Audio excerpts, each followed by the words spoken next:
Olá! Este vídeo vai funcionar como um pequeno glossário relativo às metodologias imersivas. Eu espero que ele sirva para que você se introduza no tema e volte a ele quando tiver pequenas dúvidas iniciais para suas pesquisas que envolvam essas metodologias. Bom, já não é sem tempo de experienciarmos as mudanças que as sociedades têm vivido. Estamos em uma era em que somos expostos a avalanches de informações, de tecnologias de informação e comunicação e, para além delas, tecnologias imersivas, em rede, que têm mudado o comportamento das pessoas e alterado a forma como nos relacionamos com essas tecnologias e com o outro. Então, primeiramente convido você a perceber a necessidade de exercer a criatividade, a inventividade, pensar em novas metodologias e, principalmente, mudar a forma de pensar em uma sociedade em rede que privilegia uma cultura de aprendizagem. Eu tenho tentado fazer esse exercício quando penso em propor atividades, metodologias, ações educacionais com os meus alunos, tanto na modalidade presencial quanto na modalidade à distância. Mas o que são essas tais metodologias imersivas? O que envolve uma aprendizagem imersiva? Essas metodologias estão ligadas ao engajamento do aluno em uma situação de aprendizagem, por meio de jogos, por exemplo. Para propor esse engajamento, é preciso trazer recursos imersivos para se ter uma representação gráfica da realidade, dando uma ilusão dessa realidade, de presença física, de conexão psicológica com o outro e tantas outras representações que podem ser construídas dentro de um ambiente computacional modelado. Bom, vamos ao nosso pequeno glossário. O primeiro termo é ambientes virtuais imersivos. O que são esses ambientes? Eles são espaços navegáveis e trabalham com experiências sensoriais. Ou seja, como estamos usando o termo imersivo, essa imersão se refere à sensação de presença propiciada por eles. A realidade virtual, a realidade aumentada, são conceitos que veremos daqui a pouco e são exemplos desses tipos de ambientes. Veja só, em um determinado espaço virtual é possível transportar um usuário, uma pessoa com nome, com características físicas customizáveis por esse usuário, como um avatar. Pode ser transportado para um museu, ao mesmo tempo que pode ser colocado em um rio com águas caudalosas, praticando um esporte radical. Isso numa situação real não seria possível. Nesse caso, podemos apontar a riqueza da utilização desse recurso imersivo para ampliar as possibilidades do enriquecimento do processo de ensino e de aprendizagem nas mais diversas situações. Além disso, é possível contar com a vantagem de repetir simulações de visitas externas ao ambiente da escola, sem colocar em risco os alunos. Simuladores de voo são excelentes para exemplificar um ambiente imersivo e que não apresentam riscos para os pilotos que o utilizam. O segundo termo que eu trago é o de realidade virtual. A experiência do usuário está em primeiro plano.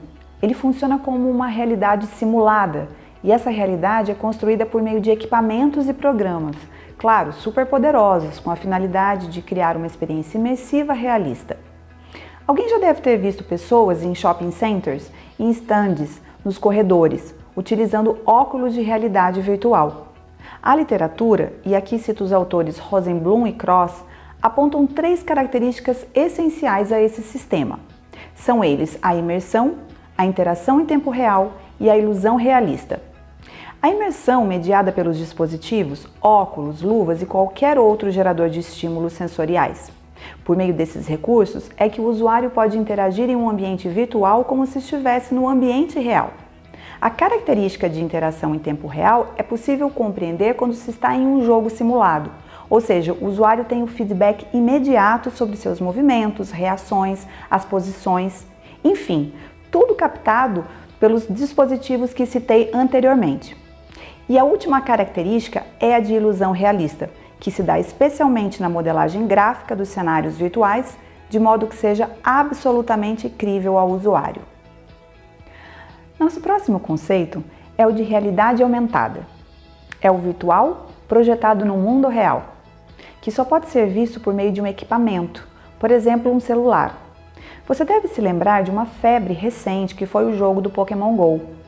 Ele é um exemplo disso, em que os Pokémons só existiam dentro do jogo, mas pelo celular era possível encontrá-los no mundo real onde o usuário estivesse. O Pokémon era inserido no mundo local físico real mas visto por meio de um equipamento móvel, o celular. Nós temos acesso a muito conteúdo em realidade aumentada diariamente, em rótulos de alimentos e bebidas que, ao posicionar o celular e por meio de um aplicativo instalado, é possível obter informações do fabricante, experiências em 360 graus, por exemplo. Agora vamos falar sobre o que é realidade e o que é virtualidade.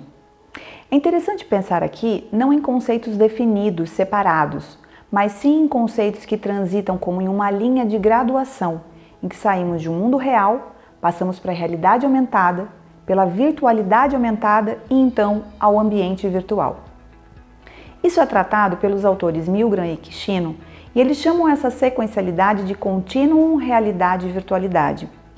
A virtualidade aumentada é a inserção de objetos ou pessoas reais em um mundo virtual.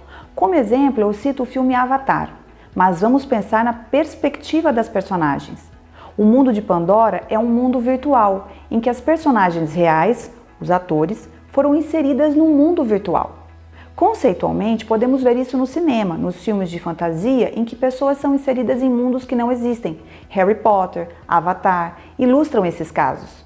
Para entendê-los mais apropriadamente, cito o filme Tron, O Legado, onde vemos o conceito de virtualidade aumentada materializado na história do filme, em que Sam Flynn é transportado fisicamente para a grade, que é um mundo virtual onde seu pai já havia sido transportado anteriormente.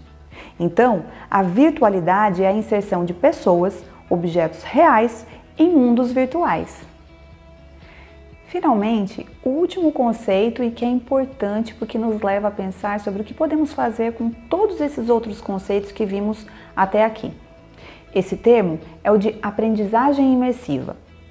Primeiramente, sabemos que os ambientes imersivos, realidade virtual, aumentada, jogos, sem dúvida podem auxiliar no processo de ensinar e aprender, e o que é melhor, com experiências. Mas é evidente que temos muitos desafios a superar. Não só financeiros, porque os investimentos para uma instituição de ensino não são pequenos, mas também qual modelo pedagógico usar. Já que, segundo Andrea Filatro, há poucos estudos que descrevem com clareza o desenho e o uso desses recursos. Mas o que precisamos saber? Quais as características que definem se um ambiente é imersivo?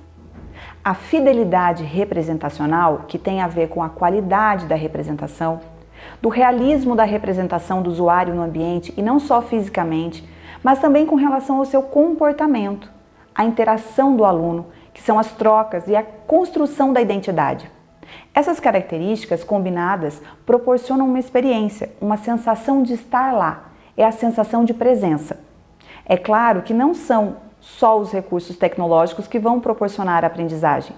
São necessários os requisitos pedagógicos para proporcionar a imersão. Esses conceitos são de extrema importância para a introdução das metodologias imersivas. Espero que você tenha gostado deste conteúdo. Bons estudos!